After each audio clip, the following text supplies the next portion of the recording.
¿Qué tal? ¿Cómo están? Hoy tengo otra persona muy especial invitada para entrevistarla. Se trata de Karen Bachtel, una amiga muy apreciada, camireña, ¿verdad? Con quien vamos a dialogar en los siguientes minutos. ¿Qué tal, Karen? ¿Cómo estás? Hola Napo, buenas tardes, bien, gracias. Aquí firme, como habíamos quedado para cualquier pregunta, para que podamos conversar un poquito de repente sobre cosas que son de nuestro interés común, ¿no? El lugar, la tierra, el pago, lo que hacemos, lo que no hacemos, lo que nos gusta hacer, lo que hemos hecho. Pero bueno, aquí estamos con mucho gusto y con mucho cariño. Qué bueno, Karen. Quiero comenzar con el aspecto personal. ¿Dónde naciste? ¿Naciste en Camiri? Mira, yo tengo tres certificados de nacimiento. Tengo uno nacido en Yatihuihua, que yo creo que ese es el verdadero, ¿no? Tengo otro nacida en Choreti, ¿no? Que también pienso que nací en Yatihuihua y me trajeron a Choreti, porque ahí estaba el doctor Marcos, en aquella época era el hospital militar, el año 1954. Y tengo el último, que es que soy nacida en Sucre, Ah, porque a mi padrino, que tenía que hacerme anotar ya para sacar mi título de bachiller y todas esas cosas, pues le daba vergüenza decir de que yo había nacido en Choret y en Yatihuihua, ¿no? Y me puso nacida en Sucre, y por esas Yatihuihua cosas de es la la vida he propiedad de tenido tus que, padres, ¿verdad? la Yatihuihua es la propiedad de propiedad de mis tus padres, padres, sí. sí. Ajá, Yatihuihua, sí, sí, aquí en Cordillera, en Camiri, ¿no? qué bueno. Entonces, bueno, esa es y debe ser por eso mis raíces tan fuertes y tan grandes de siempre volver al lugar donde uno ha nacido, ¿no? Qué bueno. Venís de ascendencia alemana por parte de padre, de ascendencia norteamericana por parte de madre. Tu abuelo materno estuvo trabajando con la Standard Oil. Seguramente en tu época de escuela, mientras crecías, eras la gringuita. ¿Cómo fue crecer en un ambiente totalmente multicultural, probablemente como ningún otro en el país? Bueno, en realidad yo hasta mis 5 años prácticamente viví en Yatihuihua. Vivíamos en el campo con mis abuelos alemanes, mi abuela boliviana, pero efectivamente ya viuda del esposo que era americano, que trabajó en la Standard Oil y que por eso estuvieron por acá. Hasta mis 5 años estuve yo viviendo en Yatihuihua y Camiri, digamos, que era el lugar de la sociabilidad nuestra, ¿no? Y luego ya nos mandaron a Sucre, al colegio alemán. Estuve en Sucre, hice el kinder en el colegio alemán. Y luego, como mis padres tuvieron que viajar a Indonesia por 2 años y fracción, entonces no podíamos quedarnos nosotros en el colegio alemán, y mi mamá, que había estudiado en el colegio Santana, interna en Sucre, bueno, pues nos llevó al colegio Santana y estudié en Sucre, en el Santana, hasta el quinto de secundaria. El sexto de secundaria salí yo bachiller en el Ecuador. Fue, digamos, mi contacto más juvenil, si se quiere, con el mundo externo de Bolivia, ¿no? Que me permitió conocer muchos países de América antes de ser bachiller, Estados Unidos, en fin, viajar por el tipo de trabajo que tenía mi papá. Y hacer amistades, digamos, más internacionales desde esa época de mis 17 años, ¿no? Ajá. Después me fui a estudiar a la Argentina, y porque la universidad estaba cerrada aquí en Bolivia. Estudié allá y después, bueno, volví a trabajar aquí a Bolivia, pero tu pregunta un poco iba más por el tema de mi identificación con las raíces indígenas, guaraníes propiamente de acá de la zona. O Sí, lo hasta mis cinco cultural, años me aún crié. lo mestizo, lo urbano, digamos, acá en Camiri, ¿no? Pero Claro. Camiri, siempre recuerdo al doctor Guillermo Bulacia que decía, el verdadero crisol de la nacionalidad es Camiri, porque aquí, en Camiri hay de todo, ¿verdad? Y no solo de todas partes de Bolivia, pero de muchos países fuera de Bolivia. Exactamente, mismo hablando del doctor Bulas y Salek, son dos apellidos árabes, pero muy árabes, ¿no? Sí, efectivamente, si bien estudiábamos en Sucre, para seguir el hilo de la conversación, prácticamente nuestras vacaciones y todo el tiempo lo pasábamos aquí en Camiri. Y para mí era muy gracioso porque teníamos una tienda ahí en la calle Comercio, y al frente era el mercado. Yo recuerdo que me despertaba en la mañana con el padillita, padillita, todo el día el padillita, porque bueno, había gente de Sucre, había gente de Padilla, había gente que venía pues también de Santa Cruz, ¿no? Y de todo lado, de Tarija, había mucha gente argentina también aquí en Camiri. Y realmente fue un crisol, ¿no? Aprendimos a querernos y respetarnos en la diversidad, sobre todo la gente de aquella época. Te fuiste a estudiar a la Argentina ya para la profesionalización. ¿Cómo fue que el turismo se despierta en vos como una vocación de vida? Bueno, mira, yo aquí tengo dos anécdotas para comentarte. La primera, como decía, yo desde mis 17, 16 años tuve la oportunidad de viajar, ¿no? De conocer además las relaciones de mi papá justamente y el mundo de Alemania que estaba siempre muy en torno a nosotros. Y eran los años 70 cuando a principios de los años 70, cuando el turismo inclusive en Europa, en España, estaba comenzando. Y bueno, yo viviendo en el Ecuador, me gustaba mucho el tema de los viajes y todo eso, ¿no? Pero ¿dónde va la anécdota? Cuando yo decidí estudiar turismo, mi papá me preguntó y me dijo, hija, ¿y por qué quieres estudiar turismo? ¿No? Él seguramente pensó que yo le iba a decir, porque voy a poner una empresa grande, voy a ser una operadora, ¿no? Y claro, yo le respondí, y siempre lo contaba él como una anécdota, ¿no? Decía, ¿y por qué quieres estudiar? Es que quiero tener un hotel. Yo quería ser hotelera, en realidad, más que todo, porque le tenía pavor a los aviones y después mira todo lo que he tenido que viajar en el mundo en avión. Y yo quiero tener un hotel. Y mi papá me dice por curiosidad, ¿y dónde quieres poner el hotel? Pero Camiri, papá, ¿dónde más voy a tener el hotel, no? Entonces, claro, era una frustración. Primero, mi papá y mi familia decía, bueno, voy a estudiar turismo para que se vaya, para que no esté el mundo, ¿no? Pero yo lo que en realidad quería era quedarme en Camiri, y yo veía desde esa época las posibilidades que habían, lo bonito que era mi pueblo, lo lindo que hubiera sido que venga la nos valorábamos, ¿no? El río, el Sararenda, y habiendo viajado yo me daba cuenta que a nosotros no nos faltaba mucho de lo que había en otros lados, ¿no? Entonces siempre contaba a mi papá como anécdota, decía, esta señora estudió turismo, ¿por qué? Porque quería poner un hotel en Camiri, o sea, ¿no? Nadie había visto esa posibilidad, pero yo sí quería tener ese negocio. Y tu papá tenía un Y sentido bueno, del ahí humor andamos. muy especial, muy particular. Yo alguna vez tuve la oportunidad de conversar un poquito con él, dialogar, y realmente tenía un sentido del humor muy fino. De un detallito te sacaba una cosa muy graciosa tu papá. Sí, bueno, mi papá, una personalidad, en otro momento de repente podríamos hablar de él. Yo he tenido y tengo en mi vida en sí una gran influencia de él, ¿no? Como persona, como ciudadano. En realidad yo creo que quien me enseñó a querer Camiri, a querer Cordillera, a querer Bolivia fue mi papá, ¿no? Él era una persona que siendo alemán y todo tenía un profundo, profundo respeto por la gente del lugar, apreciaba mucho a los guaraníes, tenía un sentido social muy grande, quería el desarrollo para este pueblo, ¿no? Cosas que en realidad él dejó, aunque muchas veces la gente no lo sabe, no lo conoce, pero uno en familia sí lo sabe. Él fundó Agacán, por ejemplo, ¿no?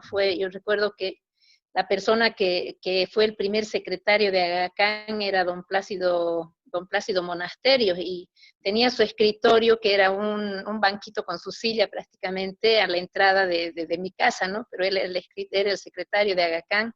Por sus relaciones con la gente de Santa Cruz, después trabajó mucho con Rotary, para que hayan los teléfonos aquí en Camiri. Yo me acuerdo que él hipotecó mi casa, ¿no? Para poder dar la garantía en esa época a los japoneses que trajeron, porque claro, mi papá veía lo importante que era, aunque la gente aquí en Camí dice, pero ¿para qué se necesita teléfono si podemos hablar, mandar al muchacho de aquí a la esquina que le hable a la costurera, al zapatero, en fin? Entonces yo he tenido mucho, la primera feria agrícola, industrial y comercial que se hizo acá en Lima la hizo mi papá, obviamente. En esa época nadie pedía plata, sino era quién pone más, quién pone los abuelos de la gente que hoy en día vive acá. Pero fue muy lindo, fue muy lindo yo he tenido la infancia y la juventud más linda entre el campo, entre Camiri, un pueblo, la Sucre, en fin, yo soy muy agradecida por eso. En el campo profesional, has trabajado como consultora a nivel internacional, también a nivel nacional, llegaste a ocupar función pública, fuiste viceministra. Eh, ¿cómo, ¿Cómo toda esa experiencia te ayudó para ver de manera diferente Camiri? Bueno, mira, justamente si hablamos de la experiencia profesional, eh, con toda sinceridad, cuando alguien me dice, usted ha sido viceministra, a mí hasta un poco me avergüenza, porque cuando uno ve la calidad de la gente que son hoy en los últimos años nuestras autoridades como ministros y viceministros, ¿no? Uno dice, no, prefiero que me conozcan como la licenciada nomás, ¿no? Así. Pero yo un poquito te voy a comentar las cosas con las que Dios me ha bendecido, porque yo creo que todo lo que me ha pasado en la vida ha sido porque el Señor me lo ha puesto en el camino. Cuando yo me recibí en la Argentina, tuve la suerte de tener un profesor que era Jean-Paul Ramlot, se llamaba este sacerdote dominico, que había trabajado mucho en la recuperación de Mendoza después de que hubo el volcán y todas esas cosas. Y él nos daba una materia que se llamaba Teología 2, que nada que ver, porque yo estudié en una universidad privada católica. Y resulta de que él me puso tanto, pero tanto en el alma y en el corazón el tema del servicio, de que la profesión no era algo para servirse a sí mismo, sino que cualquier profesión que uno adquiriera, más o menos como el sacerdote, ¿no? El sacerdote también tenía una profesión que era servicio al pobre, a la humanidad, pero en la iglesia, y que todos los profesionales, y él puso una semilla tan grande en mí, que fue el tema de la planificación. Mi tesis de grado yo la hice, la primera estrategia departamental de turismo que hubo en Bolivia, que yo la hice para lo que en esa época era la Corporación de Desarrollo de la Paz. Hasta ahora la tengo. Y ahí me hice muy amiga de Hugo Boero Rojo, me hice muy amiga de Carlos Ponce Sanginés, de alguna manera mis mentores, Osvaldo Rivera, con quien hasta ahora conservo una amistad muy grande. Y hice, como te digo, la primera estrategia de turismo de Bolivia que se hizo, que fue la de La Paz para la corporación. Esa fue mi tesis de grado. Me recibí con los super honores, claro, si tenía detrás de mí a Hugo Boero Rojo, a Carlos Ponce Salginés, imagínate, ¿no? Fue una cosa muy linda y una experiencia muy linda. Una vez que me recibí, nos fuimos a México con mi esposo porque él hacía tenía su especialidad en medicina, y tuve la suerte de trabajar en la Delegación de Turismo de Tampico, Tamaulipas, que me dio también una visión claro, no era que yo era la jefa ahí, yo era una pinche que daba vueltas, pero me permitió dar cuenta de lo que significaba una gestión pública en el tema de turismo y en México, ¿no? Era la época en que se estaban desarrollando Cancún, Ixtapas y Guatanejo, todos estos grandes desarrollos turísticos, y a mí me dio la oportunidad de tener esa visión, esa cercanía a ese tema desde una visión local de mexicanos, ¿no? Ya no era España lo que guiaba la vida del turismo, sino era México. Regresamos a Bolivia y, bueno, ¿qué voy a hacer, no? Había que trabajar en algo, entonces me contrataron en la Universidad Católica, que recién comenzaba la carrera de turismo. La universidad estatal, la UNCE, estaba cerrada y se comenzó a abrir, pero tenía una intervención. Tú has debido conocer a don Mario Mario Frías Infante, un destacado personaje de las letras, de la comunicación, don Mario Frías, que fue el rector de la universidad, no era rector, era el decano de la Facultad de Humanidades. Y él me llamó, me dijo, señora, yo sé que usted estudia turismo, aquí muy poca gente estudia turismo, yo quisiera que usted me dé una mano, ¿no? Y yo tengo la carrera de idiomas, pero los chicos salen hablando inglés, pero no hacen nada, yo quiero que sean guías. Yo le dije, mire, yo le acepto trabajar en la universidad, pero con una condición. Aquí turismo no va a ser una materia, tiene que ser una carrera.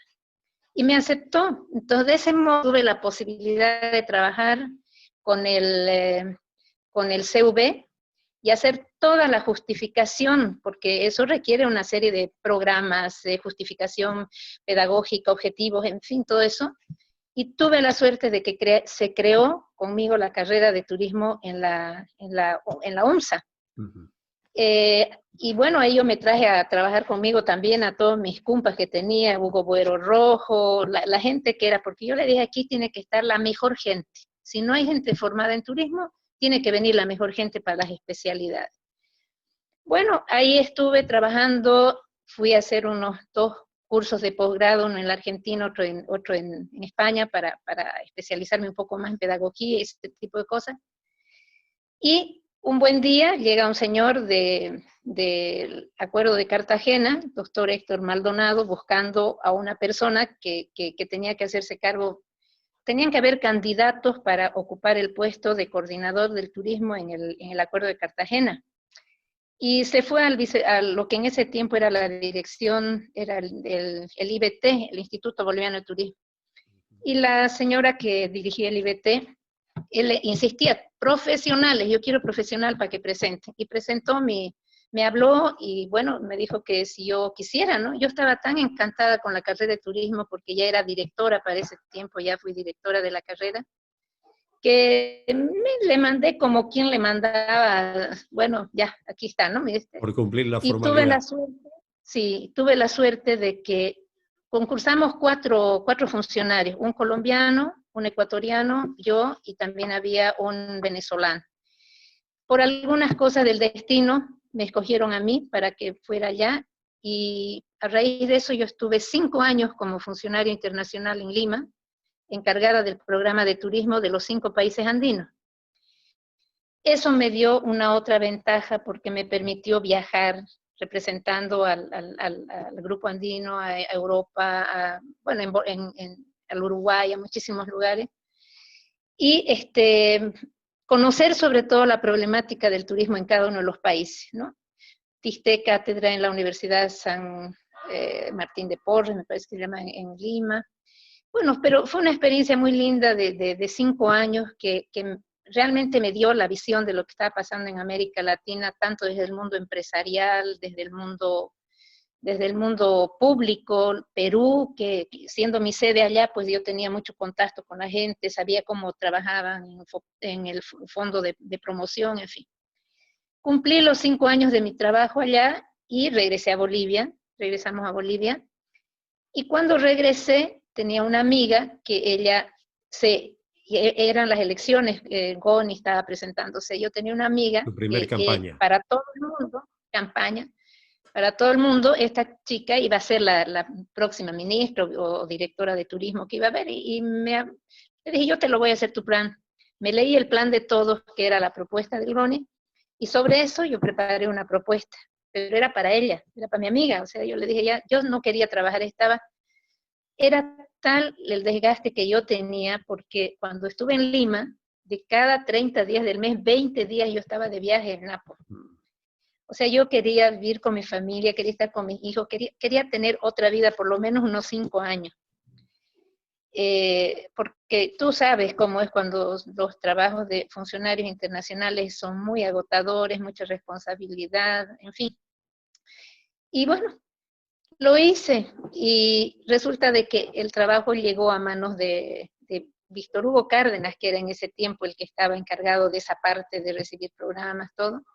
Hubo la elección, salió Goni, y no la nombraron a mi amiga, lo nombraron a otro señor, con el que hemos sido muy grandes amigos hasta ahora, una persona muy excelente.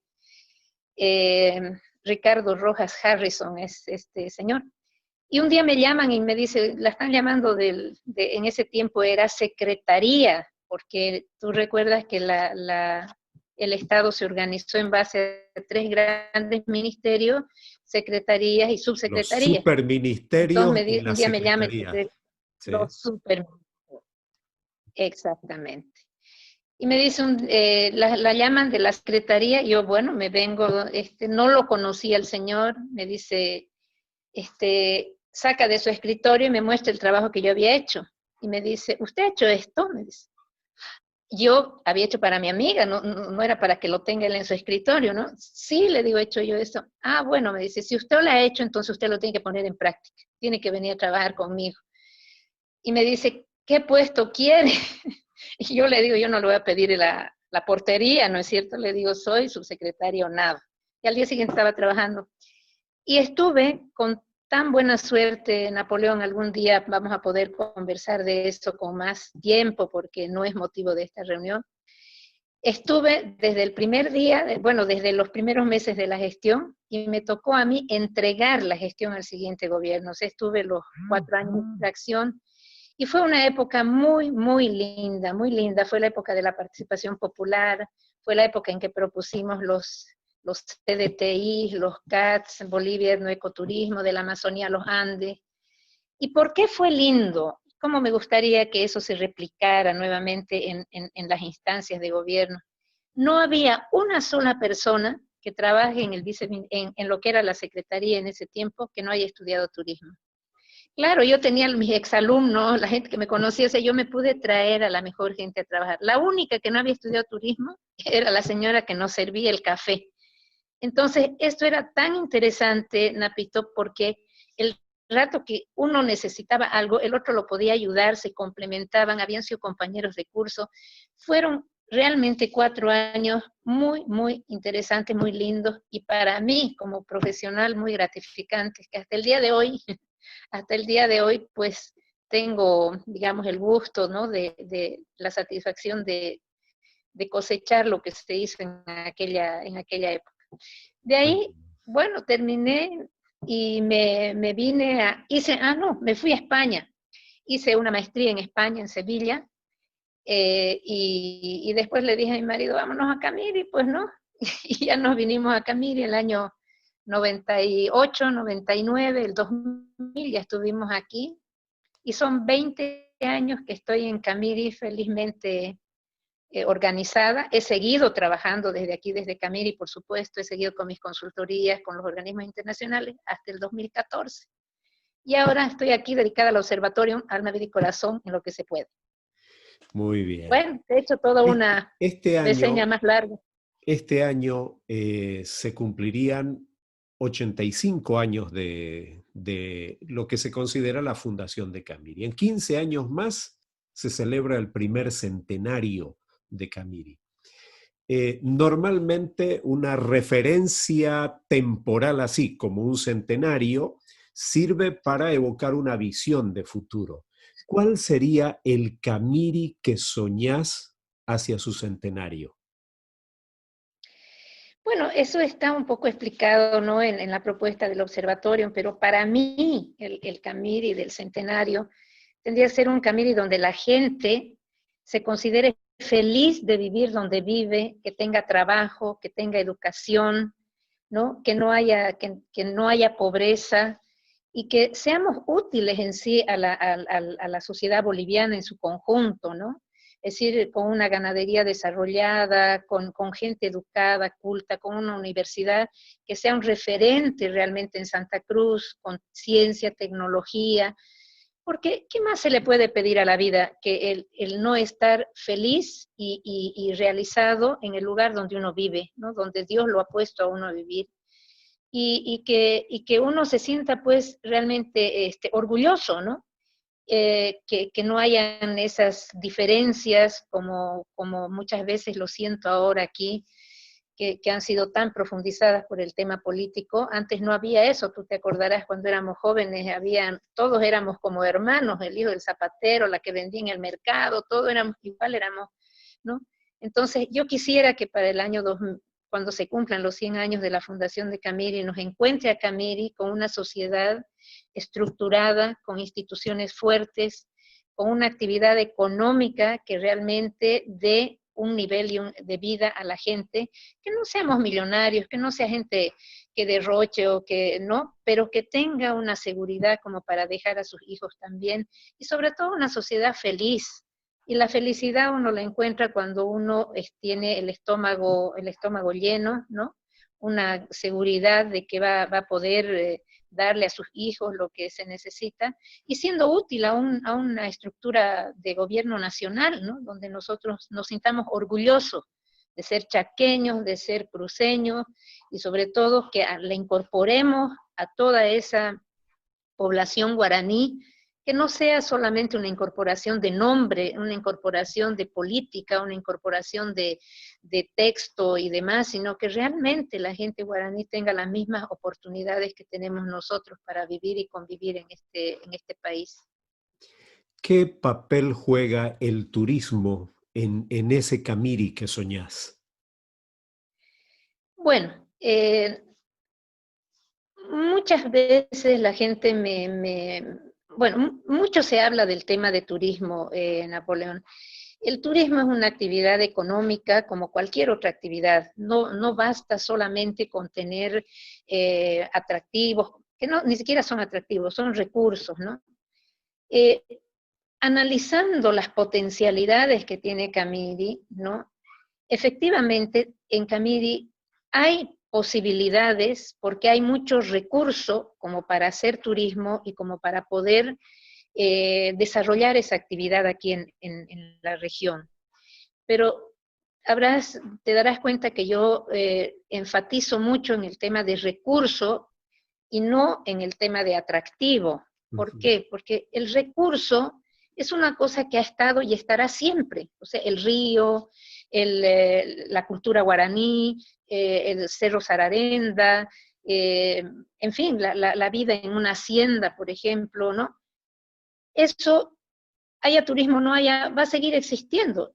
Para que sea turístico hay que convertirlo en un atractivo turístico, y eso, como cualquier empresa, como cualquier actividad productiva, requiere que se invierta, que se estructure, que se trabaje sobre él, para que sobre ese recurso se pueda desarrollar una actividad turística. Ahora, me decías cómo ves a Camiri. Yo veo a Camiri con unas grandísimas potencialidades, porque Camiri, para empezar, es una ciudad, es un centro poblado que tiene todos los servicios que puede requerir cualquier persona cuando se desplaza desde su casa y necesita comunicación, necesita dónde dormir, necesita transporte. Hay, o sea, recursos muchos hay, ¿no? Y también tiene muchas, ¿cómo se puede decir?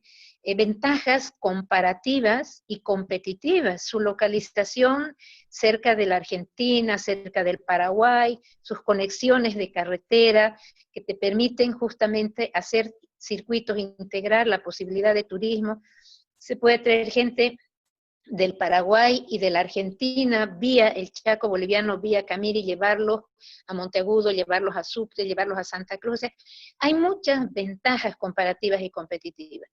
Y hay también la posibilidad, la gente de alguna manera tiene un nivel de educación y de formación que no es que sea lo óptimo, pero es una base muy importante como para pensar en desarrollar servicios de calidad, ¿no? Inclusive ya hay servicios de calidad en el ámbito hotelero, en el ámbito de la alimentación, ¿no? Lo que falta justamente es que concebir y transformar a Camiri en un centro, en un lugar que realmente es la actividad, una de las actividades más importantes, sea la actividad turística, ¿no?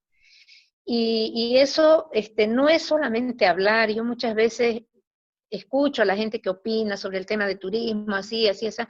Sí, pero son las superficialidades, hay que atacar el fondo. Y ese fondo viene a ser un trabajo desde el municipio, un trabajo desde las instituciones, una visión de que podemos ser lindos y atractivos para el turismo, mejorando nuestras calles, el servicio de limpieza, la basura, que no solamente va a ser para el turismo, sino es fundamentalmente para lograr este objetivo que yo te decía, de llegar al 2035 siendo una ciudad y teniendo a la gente que vive aquí en Camiri en muchas mejores condiciones de vida. Y el turismo tiene esa posibilidad porque reparte el dinero, no esperas de que, bueno, sea un proyecto, que venga el hospital y que hagamos esto y entonces va a haber trabajo, yo voy a hacer albañil. No, la gente puede desarrollar pequeños servicios, emprendimientos y recibir directamente el dinero que viene del tema turismo. Y otra cosa importantísima, tenemos un mercado cercanísimo que es Santa Cruz, con una economía importante, gente que ya está acostumbrada a salir, y un mercado mucho más importante de cuántos camireños viven en Santa Cruz y que si tuvieran buenos servicios aquí, no buenos servicios, si hubiera una visión de turismo, esa misma gente podría venir los fines de semana, podemos traer gente de la Argentina, en fin, hay muchas posibilidades, pero hay que trabajarlas, ¿no? Entonces, y no es de un día al otro, sino que es un trabajo que te requiere por lo menos unos 3, 4, 5 años, ¿no? De proyección y de capacitación a la gente, en fin. Pero no es imposible, por eso es que está justamente identificado en nuestra visión de lo que hemos considerado la Agenda 2035 para Camiri y la provincia de Cordillera, porque esa es la idea, ¿no? De que el turismo es una de las actividades a las cuales se le puede dedicar esfuerzo, inversión y que puede ser útil para lograr ese objetivo grande del 2035. A mí me parece importantísima esta conversación, Karen, porque nos permite soñar, nos permite pensar que hay formas en las cuales podemos trabajar para cambiar nuestra realidad, transformarla y hacerla mejor, no solo para nosotros, sino para generar desarrollo para toda la región. Creo que necesitamos eso, necesitamos un sueño y necesitamos trabajar en los elementos que nos cohesionen, porque como decías muy bien, lamentablemente en los últimos años uno ha visto mucha división, ideas por acá, por allá, no vamos a entrar en eso, queremos salir de eso para mirar hacia adelante, buscar cohesión y construir juntos algo diferente. Yo quiero agradecerte por tu tiempo y quiero agradecerte por ser una de las personas que constantemente está sembrando esa visión y la queremos compartir, aprovechando este mes de julio en el que recordamos un aniversario más de Camiri, para decir, hey, hay posibilidad de soñar con algo diferente y podemos trabajar en esa dirección. Pero por supuesto, yo siempre digo, el camireño es una persona que ha triunfado tanto, en todo lado triunfa la gente de Camiri, y ¿por qué no podemos nosotros impulsar ese triunfo desde nuestra propia tierra, ¿no? Y no es imposible, es una cuestión de paradigma, Napo. Y yo creo que si sacamos el paradigma de que lo político es lo que nos va a ayudar y nos concentramos en el paradigma de que si tenemos una ruta crítica, si entre todos nos apoyamos, no nos ponemos zancadillas, si entre todos vemos hacia adelante, pero obviamente, ¿cómo vamos a ver adelante si no tenemos un larga vista, digamos, ¿no? Entonces, lo que hemos hecho con Agenda 2035 es poner un larga vista que vea ya qué es lo que queremos para poder caminar todos juntos aportando, ¿no? Y bueno, esa es un poco la idea. Yo también te agradezco. Creo que nunca en mi vida he hablado tanto de mí como ahora, ¿no? Pero vale la pena porque la gente tiene que sentirse orgullosa de su gente, tenemos que valorarnos, tenemos que querernos un poquitito más, ¿no? En vez de encontrarnos lo feo, los defectos, yo ya tengo canas, en fin, pero hay que mirar hacia adelante y ser optimista, ¿no? Así es la vida, Ana, pues te agradezco muchísimo. Yo te agradezco a vos por tu tiempo. Esta fue la intención y lo seguiremos haciendo en los próximos días de conversar con amigos nuestros, camireños, tratando de encontrar elementos que contengan esa visión de un Camiri diferente, de un Camiri que mira al futuro para construirse y ser un referente en toda la región contribuyendo al desarrollo no solo de la propia ciudad, pero también de toda la región. Gracias, Karen, y gracias a todos los que nos acompañaron.